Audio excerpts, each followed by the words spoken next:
కాళేశ్వరం ఎత్తిపోతల నిర్మాణంపై ఇవాళ నుంచి న్యాయ విచారణ ప్రారంభం కానుంది. ఇందుకోసం రాష్ట్ర ప్రభుత్వం గత నెల 14న జీవో MS-6 తో సుప్రీంకోర్టు విశ్రాంత న్యాయమూర్తి జస్టిస్ పినాకి చంద్రఘోష్ నేతృత్వంలో కమిషన్ ఏర్పాటు చేసింది.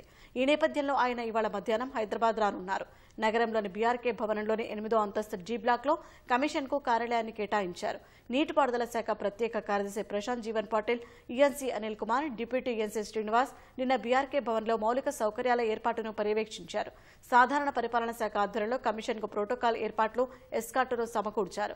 కోల్కతాలో నివసిస్తున్న జస్టిస్ పిసి ఘోష్ కాళేశ్వరం న్యాయ విచారణ కమిషన్ ఏర్పాటు అనంతరం తొలిసారి వస్తున్నారు. రేపటి నుంచి 27వ తేదీ వరకు ఆయన విచారణ చేపట్టనున్నారు. ఇందులో భాగంగా ఒకరోజు మేడిగడ్డ బ్యారేజీని కూడా సందర్శించనున్నారు. కమిషన్ కార్యాలయంలో ఆఫీస్ సబార్డినేట్లు, స్టెనో, డేటా ఎంట్రీ ఆపరేటర్లను నియమించారు. సాంకేతిక, న్యాయపరమైన అంశాలకు సంబంధించిన సిబ్బందిని కమిషన్ చైర్మన్ నియమించుకోనున్నారు. ఈ పర్యటనలో జస్టిస్ పిసి ఘోష్ సతీమణి కూడా నగరానికి వస్తున్నారు.